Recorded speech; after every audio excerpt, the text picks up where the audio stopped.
Today, it's Good Friday, so that must mean Matt is here. It's ChillPoint.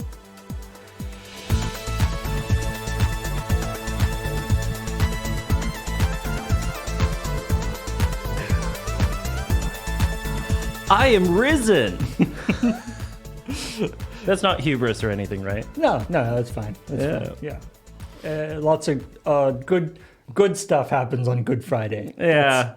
Nothing bad has ever happened on Good Friday. It's true.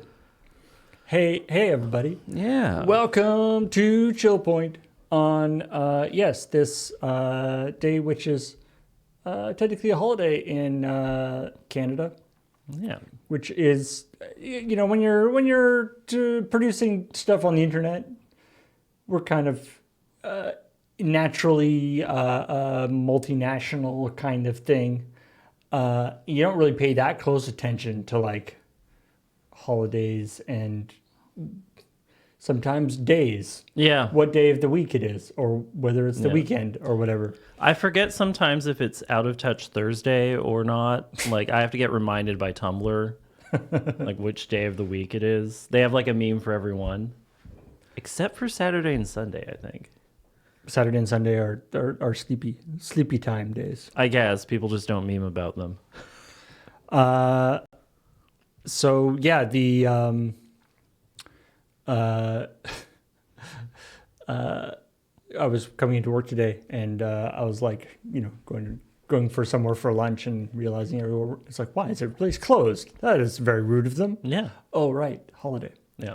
But anyway, welcome to ChillPoint, because we don't take break. Well, no, that's not true. ChillPoint often takes breaks, but we didn't take a break today, because we got some video game news to talk about. And unfortunately, there was no episode of ChillPoint this week. Graham and Kathleen are sadly down with the sickness. Yeah, which is why Graham isn't here today. Yeah.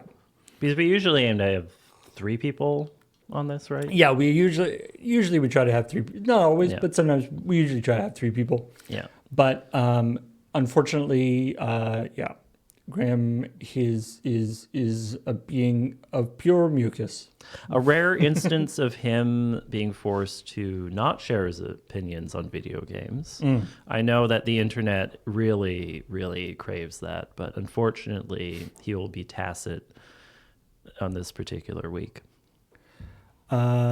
So let's get into some of the stories that, had we had an episode of ChillPoint, might have made it into that episode. Yeah. But since we didn't, they didn't. Starting with, and I apologize, we're starting with a bit of a bummer of a story, but, these are just the order that I have them in the doc here. You could have reordered them. Nope, that's against the rules. I just decided. I don't make the rules. I just decided. You clearly do. But anyway, this is a story coming out of the EU, and 2 different European unions, not the European Union, unions from Europe. Yeah. Who represent translation Workers. Translation workers. Yeah. The Audiovisual Translators Europe and Tramiti.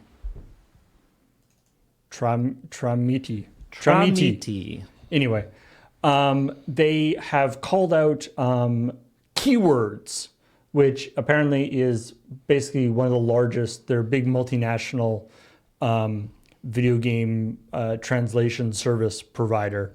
And they've called out this company that it does the translations for tons and tons and tons and tons of games, and also other types of media, for saying, prioritizing the race for profit over the needs of translation workers. And basically, they've been also completely shutting down any attempts at union negotiations. They've been shutting down any dialogue between them and the union reps, and they've been cannibalizing a lot of smaller translation companies, I think, as well. Yeah, well, that's apparently their big and it's not even unique to these people, but keywords is apparently particularly their strategy has been to buy up and consolidate smaller translation companies all over Europe, and then doing, which is the unfortunately not that unusual practice of doing stuff like hiring lots of contractors Yeah. and hiring new, sort of getting rid of the more experienced people, hiring new people and paying them a lot less. Yeah, cycling people. Yeah. Suggesting they apparently there was a whole thing where they were like that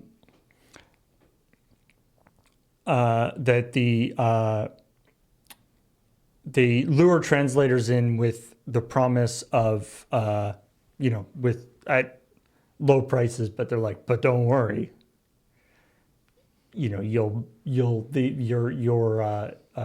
compensation will increase, and then it does not. And this is why, hey, everyone in chat, get whatever agreements from your employer that they are promising you in writing. Don't do verbal. Don't do any sort of like text or whatever. Get it down in actual writing. Even emails, I think, is fine too. Yeah, but I mean, and if you're a translator, get it in multiple languages, just to be careful. Yeah. I loved the passage in that whole thing of the translator workers being told by management, you're going to use AI tools to do a first pass on your work. So you can do more because this will help speed up your process. It'll be partially translated for you. Right. So we'll pay you, so we can pay you like 60% of what we were paying you before. And the direct response from the workers is absolutely does nothing for our workflow, actually. Yeah, it actually, it's not actually any easier. Yeah. Like a flat, no, this does not integrate into any of our work at all. In a very mild language, but damning. And this Keywords has been pushing a wholesaler approach, where according to this logic, what they want trying to get their translators to do is accept a lower rate. But if you accept a lower rate, then you can do more projects. Although no guarantee will be provided that you'll get more projects. That sounds... So you'll end up earning the same income overall. So you're saying that if we charge less, we can work more and make the same amount? It sounds like they're trying to turn it into the contractor approach, but construction contractor, where they're bidding on jobs, the lowest bidder wins because it's the cheapest, which should not be part of this work. And honestly, there are issues with it with construction anyway.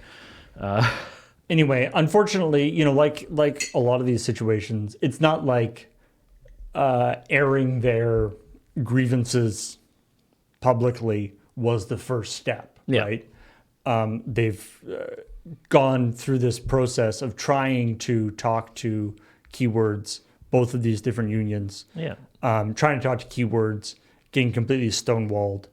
And so this is sort of their escalation in order to attempt to force Keywords into as a result. As far as I know, that has not been responded to. Yeah. But so we'll see if there's any movement on that. But obviously, video game translation has been a bit of a hot button issue lately with this sort of, translation versus, what's it called? It's sort of that sort of translation versus reinterpretation. Yeah. When you have to, because there's a lot of games that have to be translated, not only sort of word for word translated, but the actual sort of Localized. localization. That's Yeah. it. Translation versus localization. Yeah. And that is a really important thing. My oldest friend really loved talking about localization and translation and had a passion for it. And this is when we were like 14 and wanted to go into that industry, and learned over time, like, especially if you're living in the interior of BC, you're not where the work is. Also, the work is not really good compensation wise. But we've just had so many discussions over the years of like, is localization bad or is direct translation bad? And it doesn't matter. It really doesn't matter. Like, Do both if you want to. there's so much, like, you can't say one's bad, one's good. It's Yeah.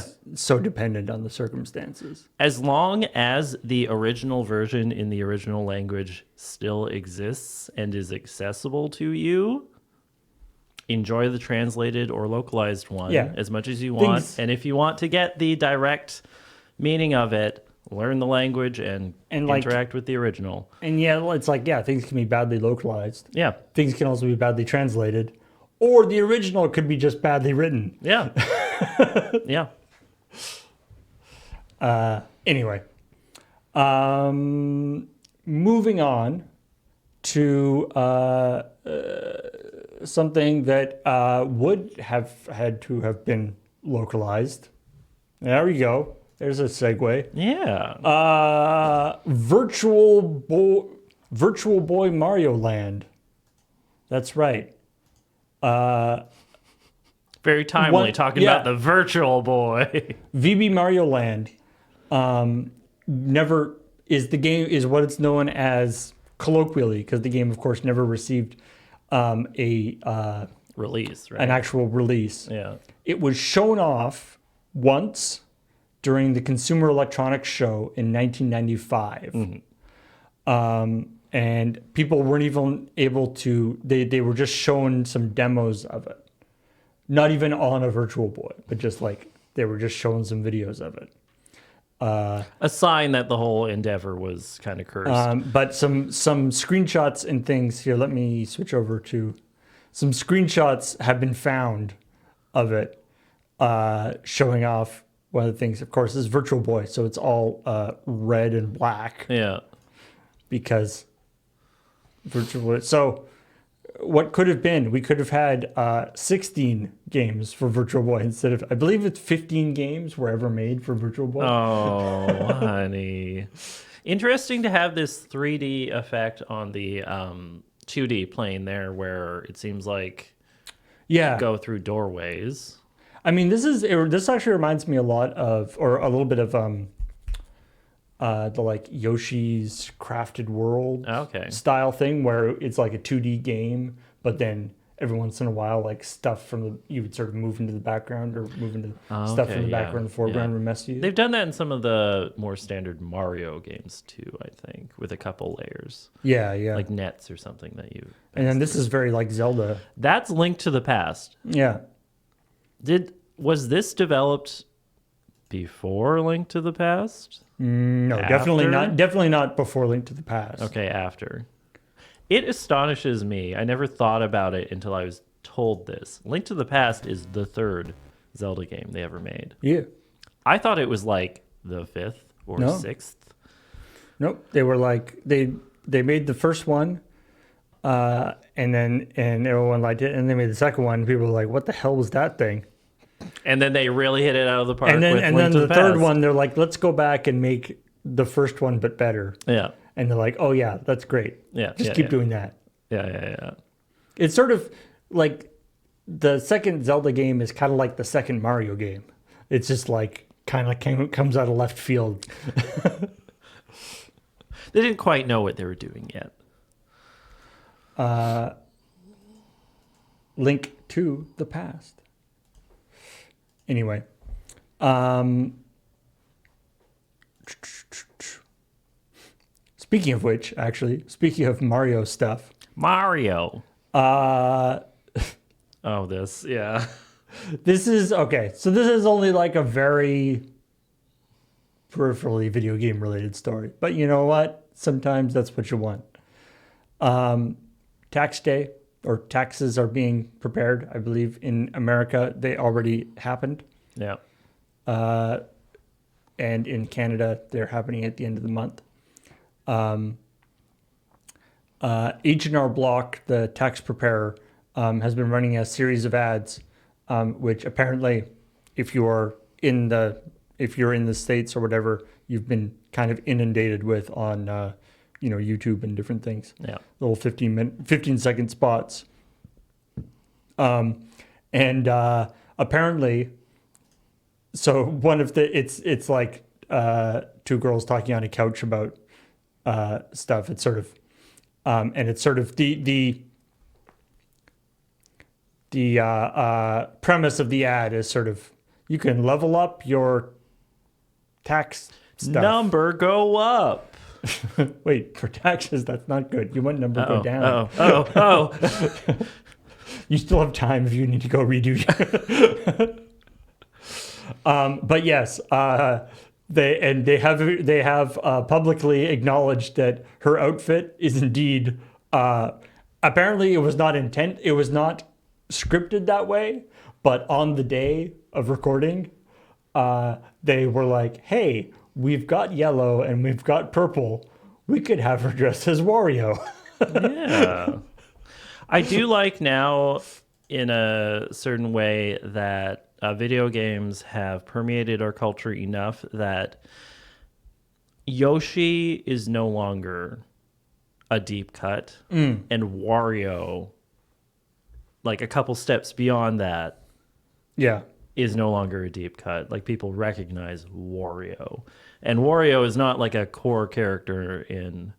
Well, and it's not even series. It's not even Wario. It's like that like Disney bounding Disney style. Like it's just wearing a yellow shirt and purple overalls. Yeah. Yeah. Disappointed that like the other person on the couch isn't dressed as Waluigi. That would have been...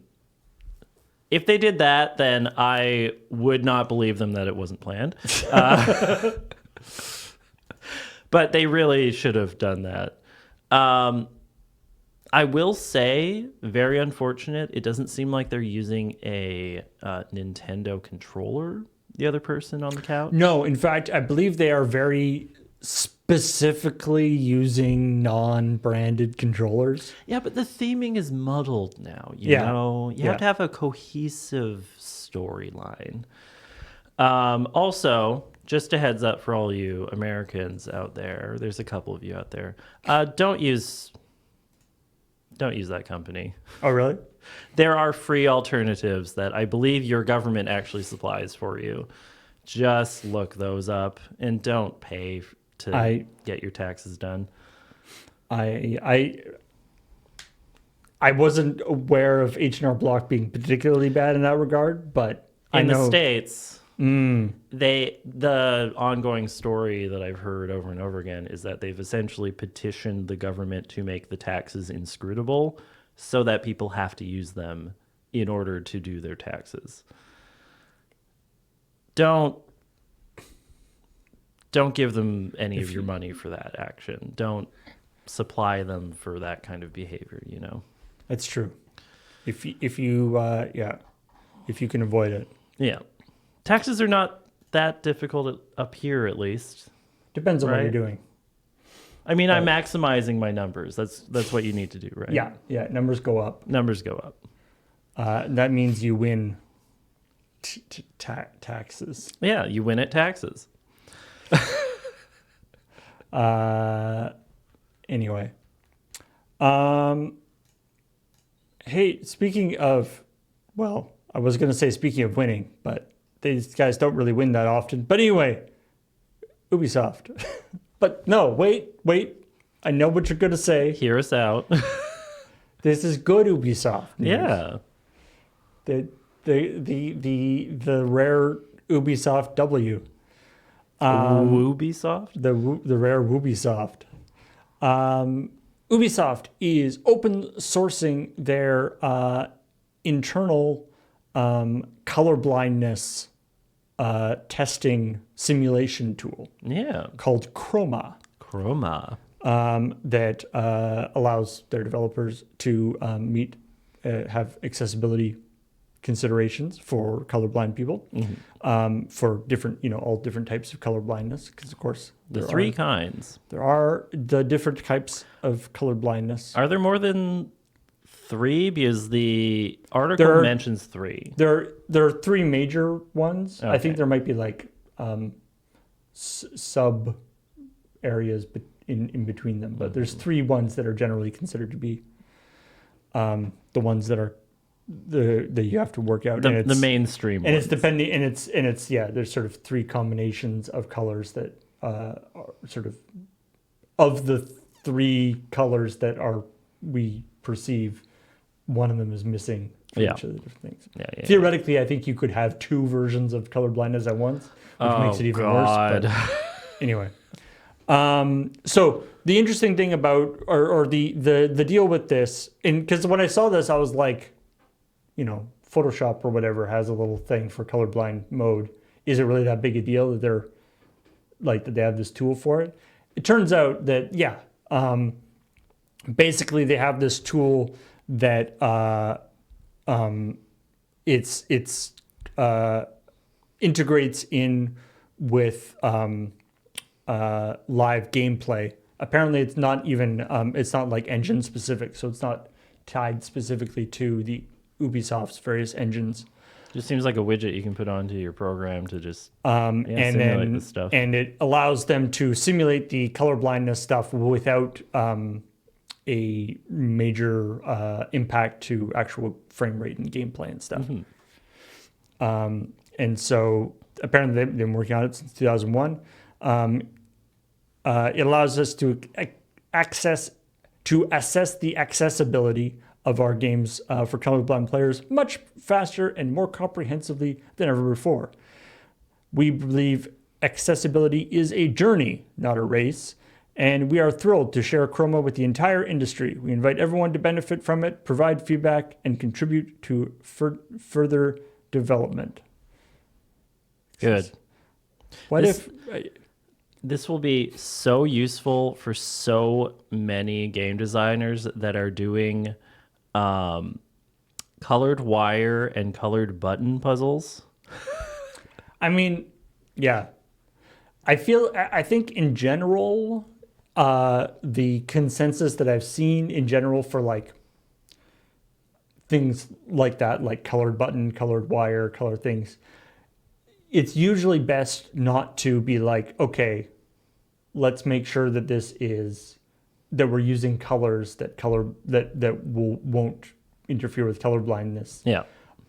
Usually the better thing is to actually have some sort of non-color related, like have a different icon on it or a different texture or a different thing instead of relying solely on color. I read this article before the AFK stream that we did this week with Finspan.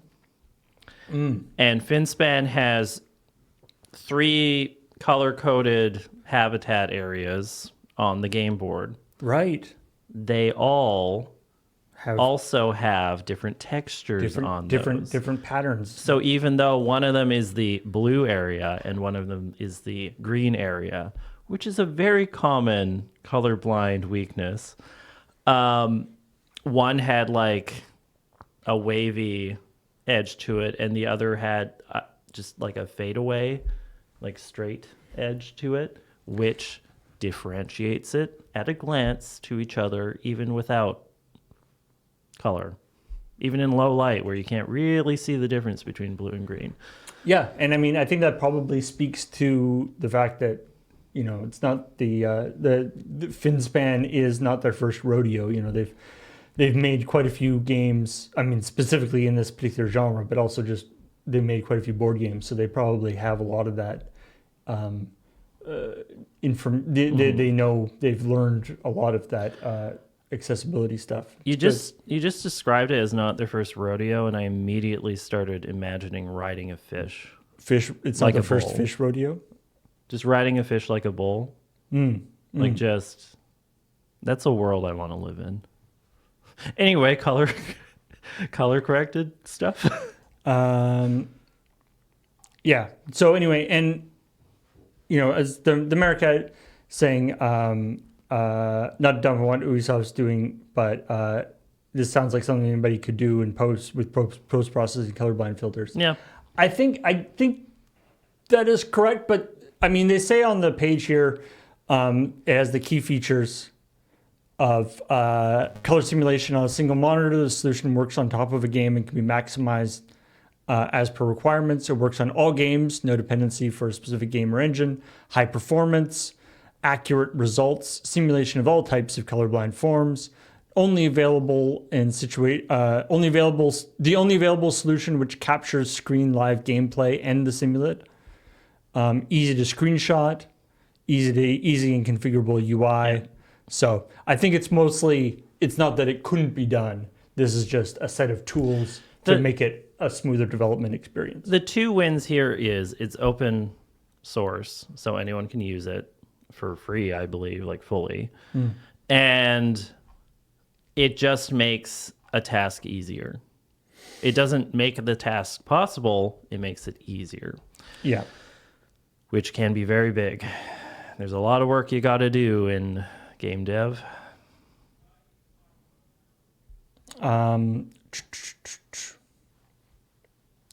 Now, lots of info, of course, has been coming out about Switch 2 stuff.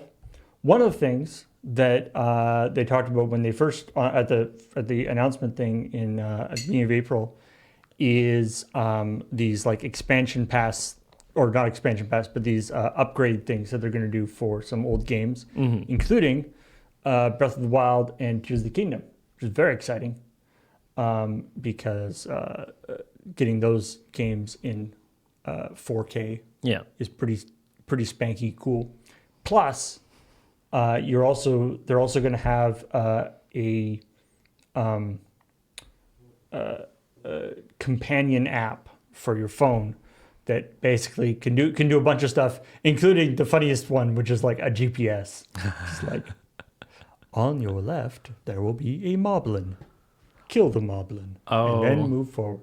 That would actually be useful for like, you can use that as your radar for chests instead of the thing pinging in the game. I mean, as somebody who will often be like, when I was playing Tears of the Kingdom, there would be a lot of like, okay, I want to go there. Run. Open the map. Run. Open the map. Shit. Run. Yeah. You lose track of what direction you're supposed to be going. I've only played Breath of the Wild of the two games, and I so rarely followed a actual path on the map. It's true. That like so many of the Yiga like pop-up encounters, right? The ambushes, I fully did not meet until hours later on my return pass. Nice. You deked them out unintentionally. And they were so easy because I had gotten some stuff in the meantime. GDS would be useful. So that's all to say. But one of the controversial things about the new Zelda games is weapon degradation, weapon durability. It is what it is. There's arguments that for it or whatever, but apparently the new app for your phone will have the ability to repair your equipment. You'll be able to repair equipment, but you can only do it. So this is like a new feature that's being added to the game, but only if you buy the upgraded version of the game and you have this app, and you can do it in the app, but they're not actually adding repairing your stuff to the game itself. which seems a little weird. There's another wrinkle in Seems that. very, very Nintendo. Yeah, but it's very Nintendo. There's another wrinkle in that, and I believe it is that it is a roulette. oh, right. It's a daily roulette.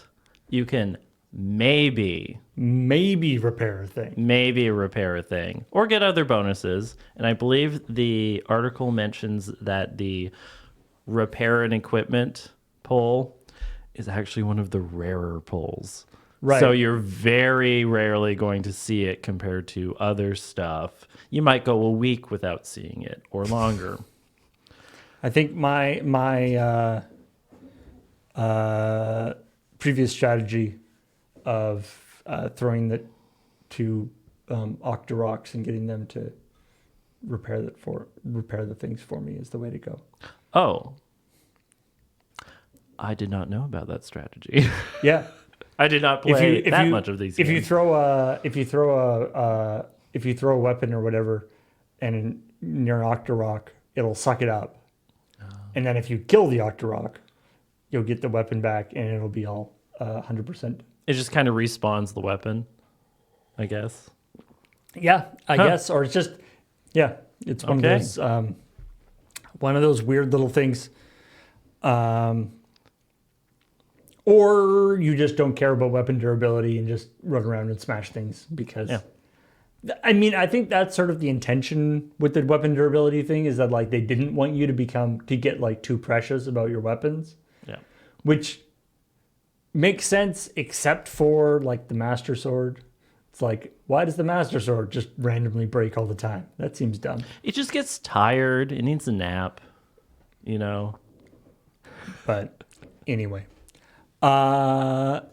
Doot. Speaking of games with quality of life improvements, possibly, Death Stranding 2, Electric Death Explosion Boogaloo, Now with more strands. will allow you to skip boss battles.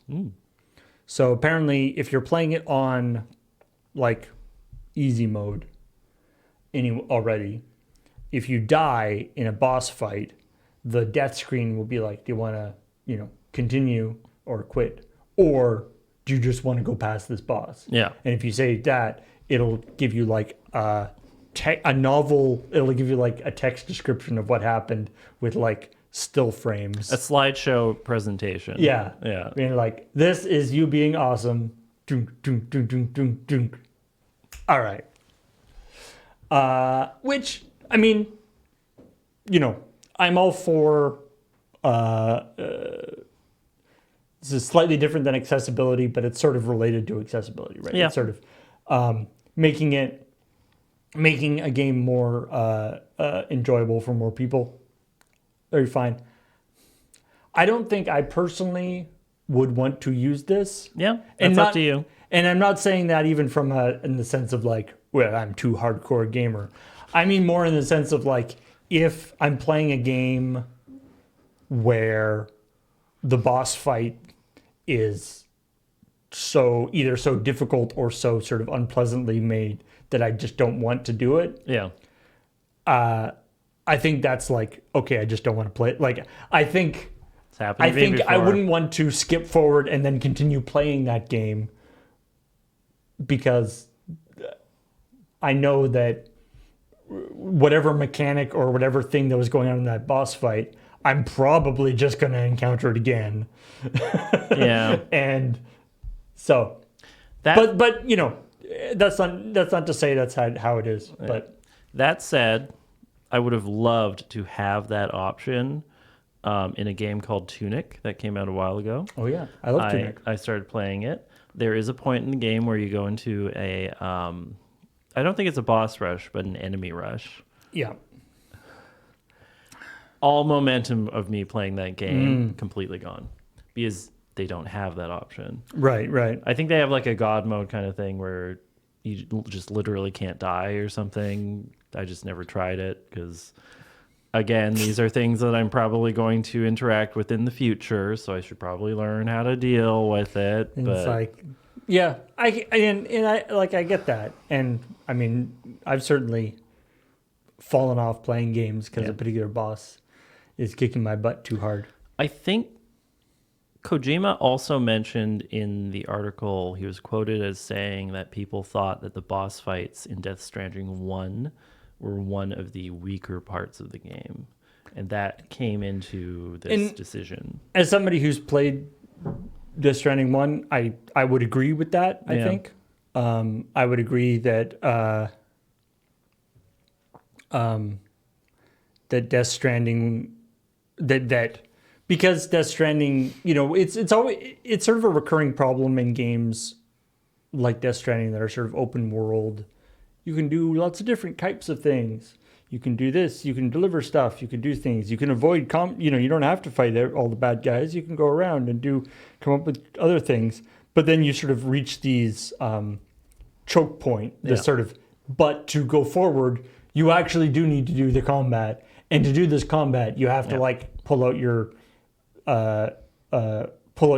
sniper rifle or your assault rifle, and the mechanics of gunplay in the game are not that good. Yeah. For one thing, you can't reload your gun ever. So if I knew I was going to a boss fight, I would just have like 3 guns in my backpack, like 3 of the same gun. Well, you need to keep them company. Yeah. So you just go, so you have pulled the gun, and then that gun runs out, and you just throw it away and pull out another one. Littering. Ridiculous. I enjoyed a lot of the mechanics of Death Stranding. I wasn't a huge fan of the some of the sort of overarching story stuff. It got a little Kojima, I have to say. Why would it do that? Yeah. But I'm interested to see the second one and see what they're going to do with it. But we'll see how it goes. Yeah. But apparently boss fights won't be the deciding factor, because you'll be able to skip them if you so desire. If you just want to experience the story in that way.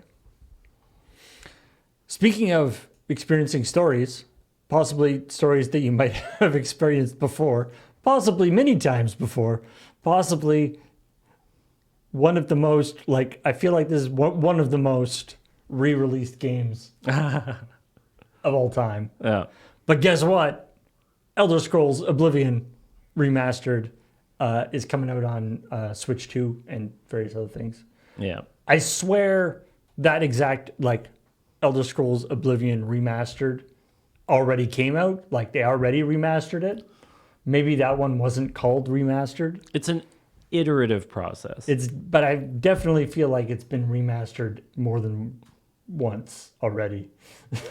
I'm picturing a couple years in the future that we'll get a new remaster of Skyrim. Possibly. I mean, it's been long enough. That's true. Maybe I'm thinking about Skyrim. Maybe I'm thinking of Skyrim. Yeah. Yeah, you kind of swerved. You ducked and weaved a bit there. But yeah. Same people. Elder Scrolls, Oblivion, going to be coming out on PC, Xbox Series X and S, PlayStation 5, and also Switch. Mm-hmm. So, Switch or Switch 2? Switch 2, I believe. Okay. I mean, the Switch 2 is apparently backwards compatible, so you'll be able to play it on either one if it is only on the Switch. But here you can see some little before and after shots here. This is actually a game I've never played. No. No. Have you played Skyrim? Or yes, that is the one Elder Scrolls I've played. Yeah, I've never really gotten into any of the Elder Scrolls games. I found, I did that thing where you sort of I think for both Oblivion and Skyrim, I started it and started running around, and then immediately got sidetracked with 10 different side quests, and then was I don't know where I'm supposed to go. There's too much stuff. I don't like ADHD. My ADHD. Yeah. That's why my partner can't play these open world games, is ADHD overload.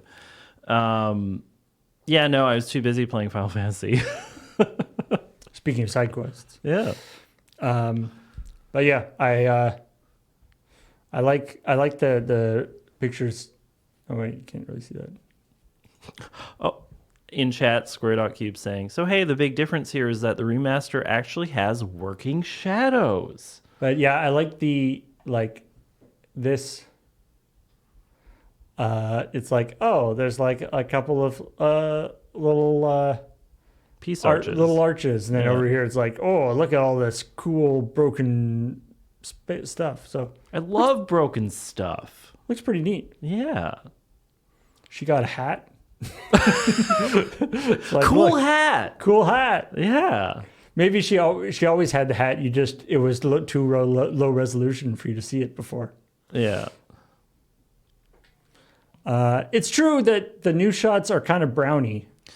I hope that doesn't reflect like it's just the entire game's going to be all nasty and brown. I thought we moved past that. Yeah. Gray and brown, gray and brown, gray and brown. Yeah. Hey, remember how a few weeks ago Niantic sold off a big chunk of their stuff for $3.5 billion? And you know what happens when companies do like reintegrations and whatnot and all that, transfers, Yeah. selling off. Well, yeah, as you can imagine, after selling chunk for $3.5 billion, they had to really, really tighten their belts. They had no money. And so they the company, what is it called? Niantic something, whatever the company that is continuing to be Niantic after, because they sold off all the rest of Niantic. Yeah, the non-sold off part. Yeah, the part that is just concentrating on the like map stuff. Has laid off 68 employees. Couldn't even have done a nice number of employees. Yeah. Which would be zero, by the way. Nice. Zero. They've laid off 68 employees after selling the majority of their stuff.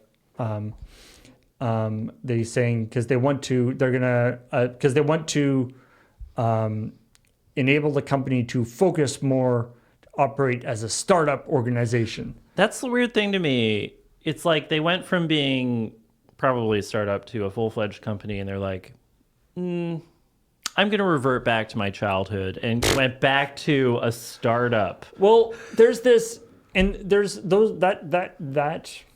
I mean, focusing makes sense, but focusing makes sense, but that term, like, or that idea of like we want to be, lean like a startup company, is something that you do see a lot.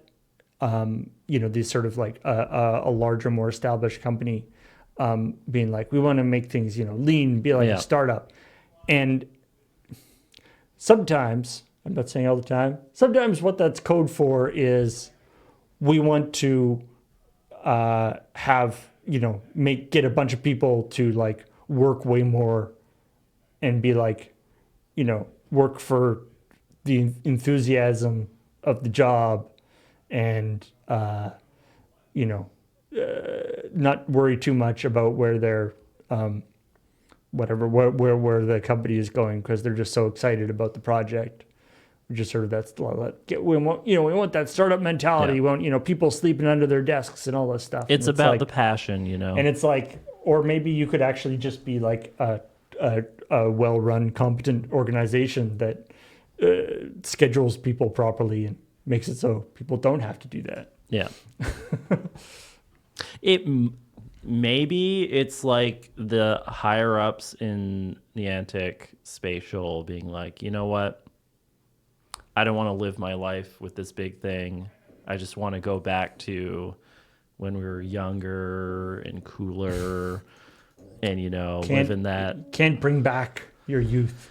That Niantic. it might be part of that is the higher ups just wanting to revert back to a more simpler useful, time. simpler time in their You lives. can't. You can play WoW Classic, but it ain't going to be the same. Yeah, Corporate midlife crisis. Yeah. yeah.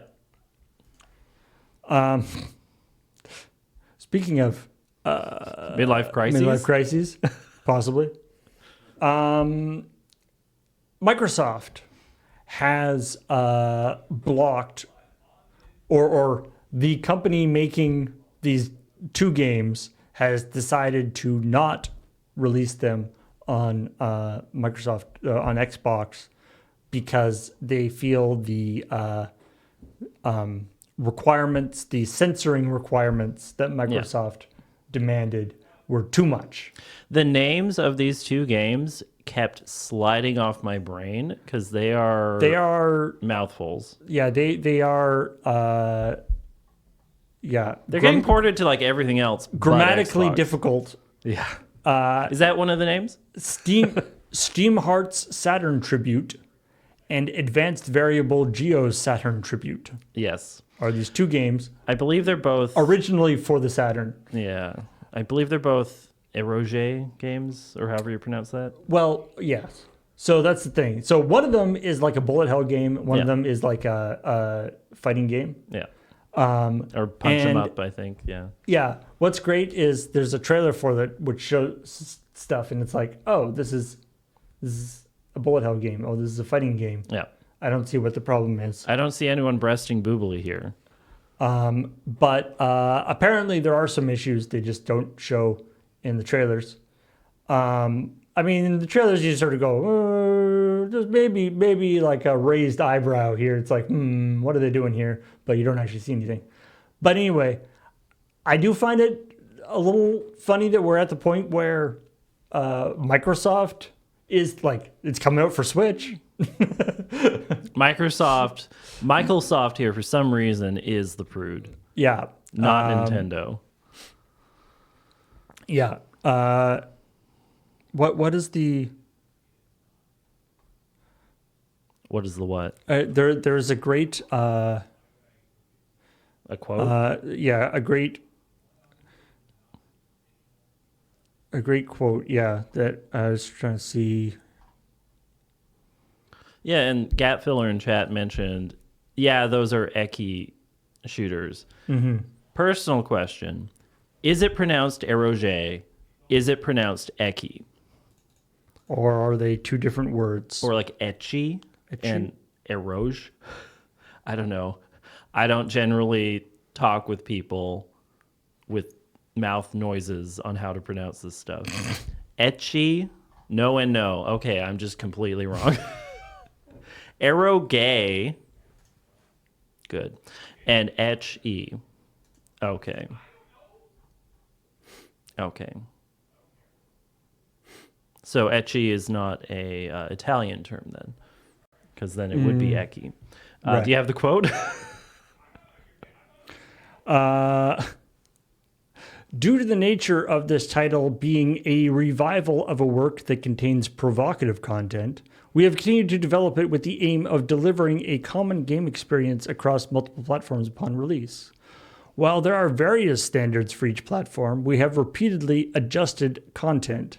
We have come to the realization that significant changes to the content of the Xbox version are necessary, and they're not going to do those. Yeah. I swear there's What platform did the original Bayonetta come out on? the original Bayonetta was, I think that was like a Xbox, but that was like a PC. Oh, no, it wasn't PC, was it? No, you're right. I Bayonetta think it was 1? like PlayStation stuff. Oh, okay. Because then Bayonetta 2 was the Switch exclusive one. Everyone was like, really? Bayonetta? Switch? Yeah. PS3 and 360. Oh, okay. Okay, so 360, Microsoft was involved in Bayonetta. I mean, Yeah, Bayonetta was always like, Wink and a nod. Wink and a nod, but Yeah. it never actually showed anything. Yeah. No matter how fast you attack, we checked. Yeah.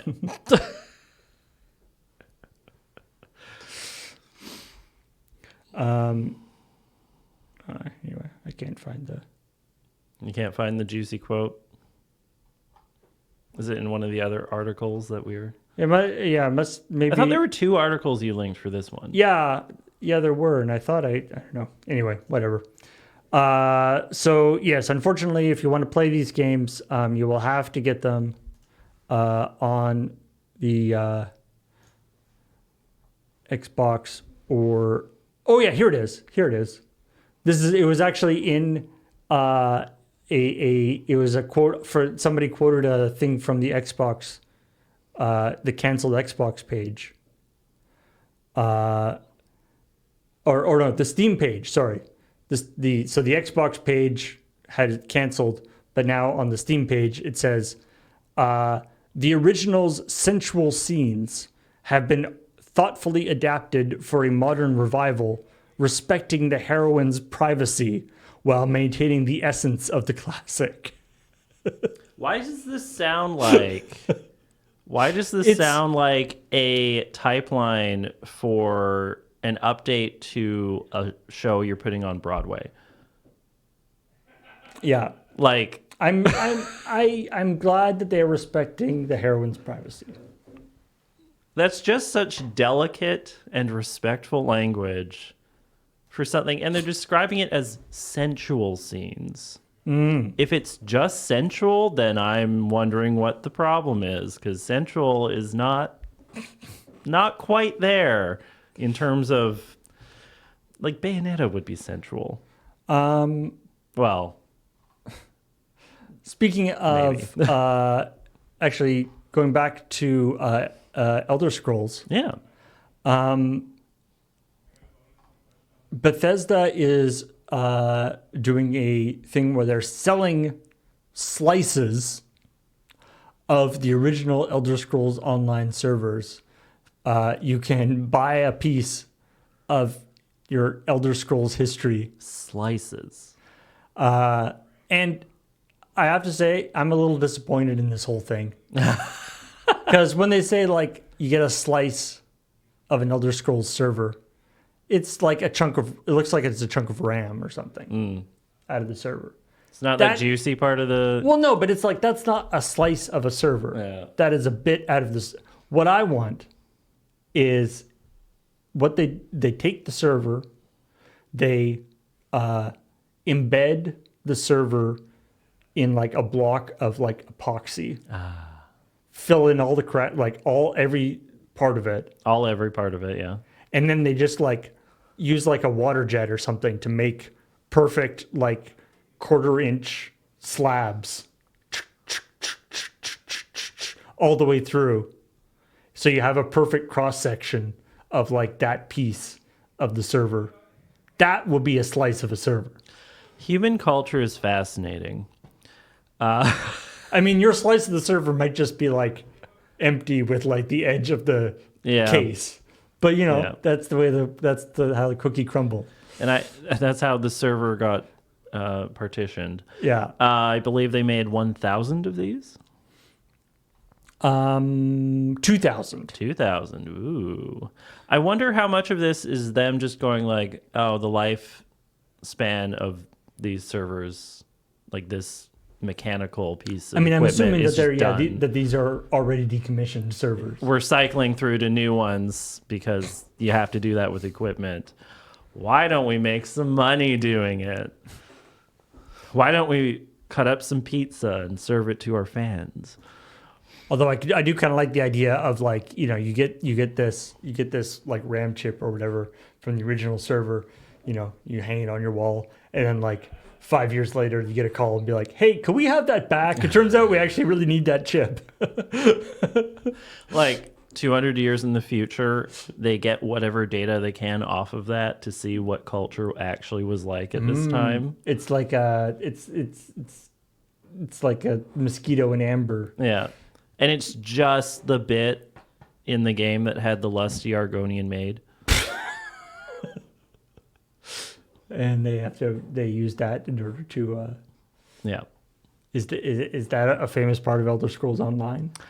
I know that it is an infamous series of books in Skyrim, and I believe most of the books in Skyrim are also just present in other Elder Scrolls games. Oh, I see. It's like a recurring sort of gag that there's this book called The Lusty Argonian Maid. I think there are like 4 volumes of it, and it's essentially a bodice ripper. Nice. Yeah, yeah. Yeah. I love that. It existed as far back as Morrowind. Yeah. Anybody remember Defiance? I read this article and was like, wait, that was that game from that remaster of an Unskippable I did? Yeah. Right, because we did it on Unskippable. Yeah. And so Defiance was a TV show and also a game. Yeah. Sort of. Yeah. There was a TV show called Defiance. There was an MMO called Defiance. They tried to... The idea was supposed to be that stuff that happened in the MMO would actually affect the TV show. So like... And back and forth. And back and forth. But like, so like, you know, the players in the MMO, like if they accomplish some goal or whatever, then that would be reflected in the TV show. With the technology and the way of making TV that was available at the time, Yeah. that was total bullshit. Like it was a sci-fi TV show. It had a lot of special effects in it. Yeah. It was filmed like 6 months in advance. Like there's no way stuff in the MMO could have had more than the most Surface level, yeah. minor stuff on the show.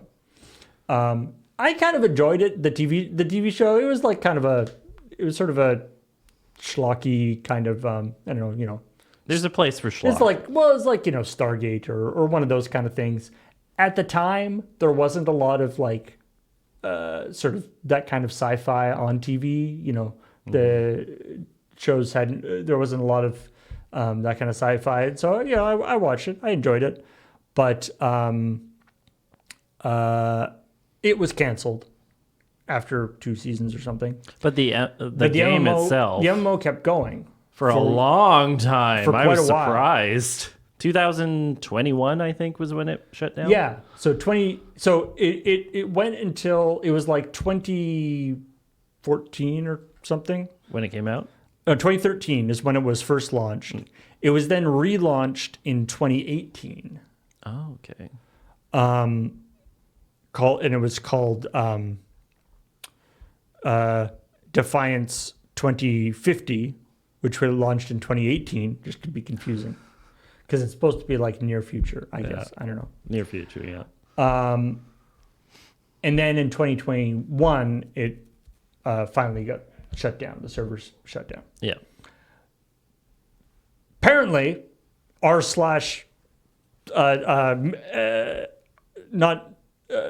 people were inspired by seeing the discussions of people on like r/Defiance and the, you know, sort of YouTube fans and comments in various places saying, we realized that the spirit of Defiance still burns bright. And so this is, what is the name of this studio? Defiance Studios. What is it? It's a studio Fox, Fawkes. Okay. So it's Fox. British?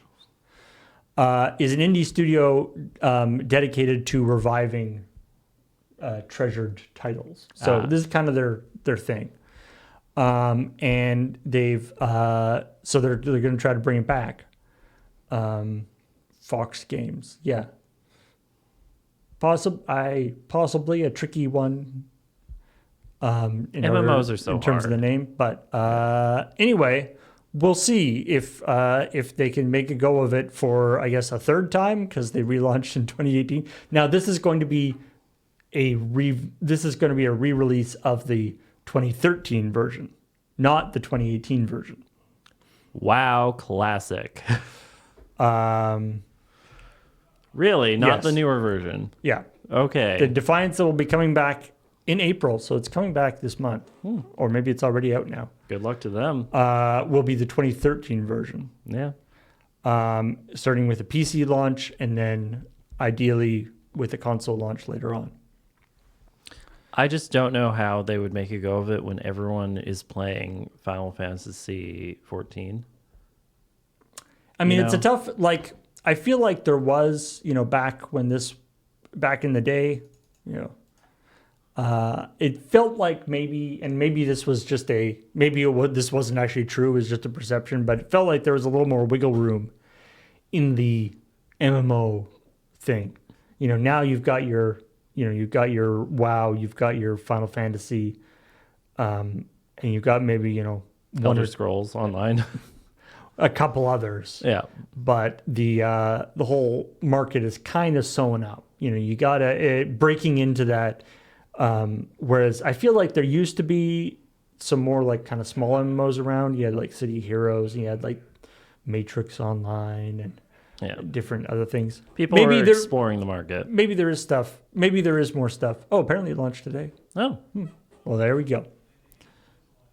sign up if you like. And now the traditional Google has signed me out of my thing while I'm working on it. Google.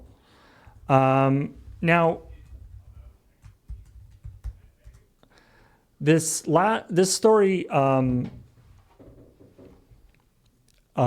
is so.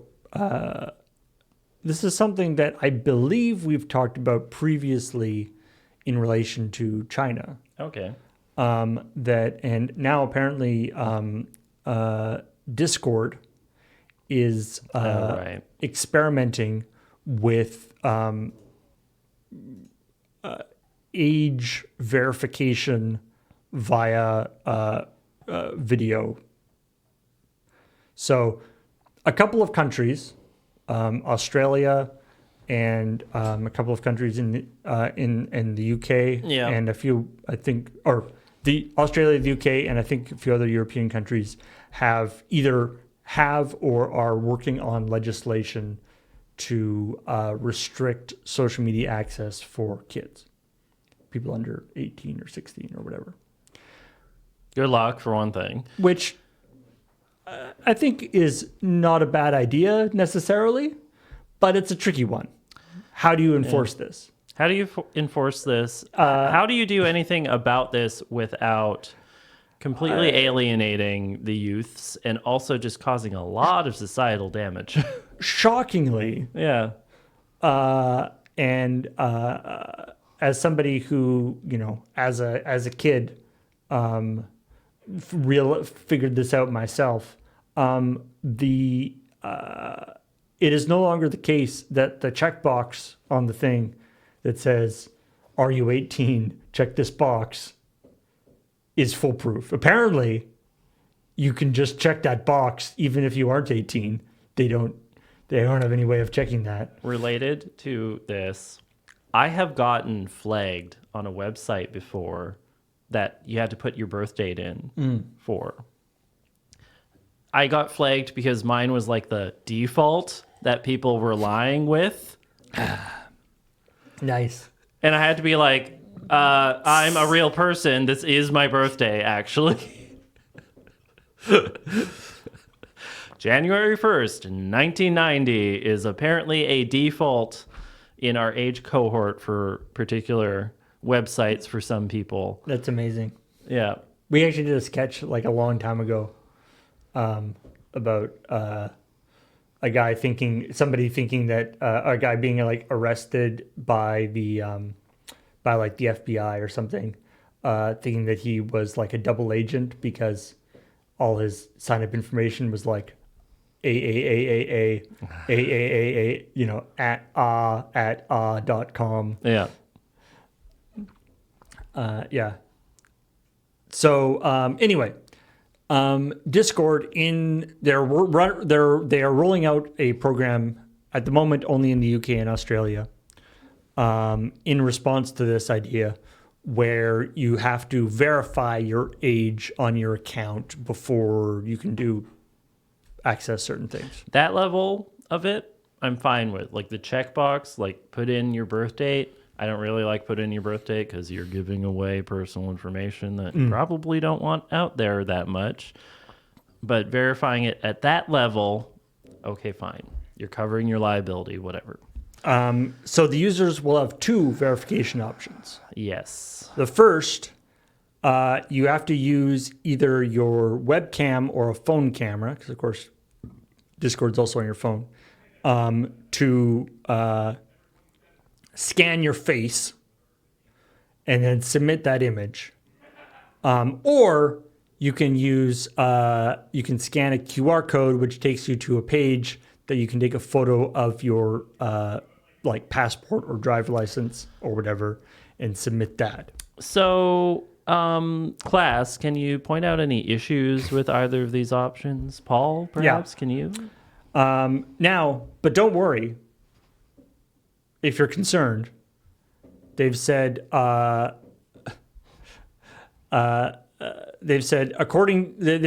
worry. This is a completely automated process, and it just takes a few minutes. Doesn't make it better. Which means they're using like AI age detection on visual pictures, which has not been very successful. If anybody's like, because there's like online things you can try to do it. Not successful, and also just blatantly takes people's images that they somehow give into it for just general use. Right. That's the other thing, is that now it's like, oh, it's a handy. Now I have a bunch of pictures of people that I can use to train the AI system. And also, yeah, and as Guy Lennox points out, like, if we're trying to be like, hey kids, don't use social media, don't send random people pictures of yourself, is like way high up on the safety on the internet kind of thing. Yeah. It is so astonishing. Gil Knox, sorry. Yeah, it is so astonishing to me that the people who were telling us to be so careful online when we were children are now not following any of the guidelines that they were setting out to us at that age. I mean, I'm sure the guidelines that they tell kids now are different, but I don't know. I'm always amazed by the stuff that shows up online. Yeah. When it's especially like, it's always it's the really embarrassing video, like, you see in like fail compilations or whatever, but it's like embarrassing videos of people where they're by themselves. So it's like, there was nobody else. It's not like your friend filmed you doing something stupid. You were filming yourself. You messed up. Yeah. Bad. Why don't you just delete that video? Why did you upload that video? You could have just not. They're having a little laugh about themselves, which is understandable in some cases. I was astonished to see last night, actually.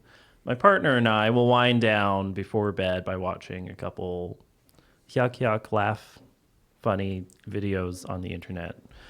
Yuck, laugh, funny videos. Yeah. Nothing adult about those at all, so don't worry, UK. We don't need age verification for those ones. One of the videos was of someone's Ring camera pointed towards just their living room inside their house. The camera was inside the house, pointed at their living room. Like they had reversed their... Not reversed. It was just like set in the corner of their living room, pointed out at the entire room. It, like, I don't know how that would be a security feature at all. They just had it there, surveilling themselves. What are people doing with Ring cameras? Why do you need them? Is it because it's supposed to be like out your like front door, looking at your porch or whatever? And then, whenever the police ask for that footage, they can just get it whenever they want. You don't have to give permission. So obviously, it's a good idea to have a Ring camera there. But just putting out this personal information on the internet, bringing it back in. Why are we doing it so much? Why are we normalizing it so much? We haven't even touched on giving a photo of official identification to a random company to identify yourself with. Yeah, and I mean, we have obviously we've got like the loading ready run Discord and stuff, but Yeah. I'm afraid Discord, while being the current option that people like to use, has not, they not too long ago got bought out by some folk by a larger thing, and has not seemed to be a very positive change in terms of how they're using data and all that kind of stuff. Yeah. Discord says age verification is a one-time process, but if users believe that their age group is incorrect, for example, if they're an adult but the face scan determines that they're a child, they can try to verify their age again, either by using the same automated process or opting for a manual review. Sales of enormous fake mustaches go way up. If you want to maliciously comply to this and you're forced into a situation where you have to use these systems, just as often as possible in the entire thing, make it hurt for them. Make them have to manually do the manual. Yeah. Yeah. Make it cost them as much as possible per person using this service, have the most overhead, make it not worth their time to do this kind of thing. I like that. Yeah, yeah. Yeah. Just screw with them, Yeah, hold up a photo of just a child, not you, but just hold it up in front of the thing. Just like an iStock photo of a child. Like, don't take a public photo of a child and then just put it up to the Discord. Just have everybody use the same photo. The same photo, yes, yes. Just young Sheldon. Oh my God. Name a famous child. Well, young Sheldon. End of list. I don't know. I have an extremely low opinion of this whole idea. And it goes into other child protection laws that the UK is putting forth, protecting them from mature content online. And as someone who politically is considered mature content, we also, from various Lunar Live things, know that you did also encounter mature content online when you were quite young. And didn't do you any harm. Two things. It's why I am the way I am now, completely. It is why I am a homosexual today. And also, I did overrepresent how young I was there. I think I was 11. But still, it's not that big of an issue, actually. But yeah, who knows? It's very frustrating that kids are doing this. Sorry, my computer decided to just randomly shut down the whole thing. Oh, Windows update, yeah. I don't know what it was doing. Yeah. Anyway, I think there might have been one other story. Oh, I thought that was the last one. Unless you have a secret story. Yes. The one other story. Are you excited about The Witcher 4? Chime in, chat. Which was just announced a little while ago. If you are, it was announced at the Game Awards in December. If you're excited about it, and you may have received a invite into the Witcher 4 beta. There is no Witcher 4 beta. Don't do it. The Witcher 4 is not in beta yet. Yeah. The CD Projekt Red has publicly stated that we are getting reports from community members that they have been invited to a beta test of Witcher 4. This is a scam. If you receive invites or stumble upon news of one, we kindly ask you to report it using the tools available in your email client or the social media platform you're using.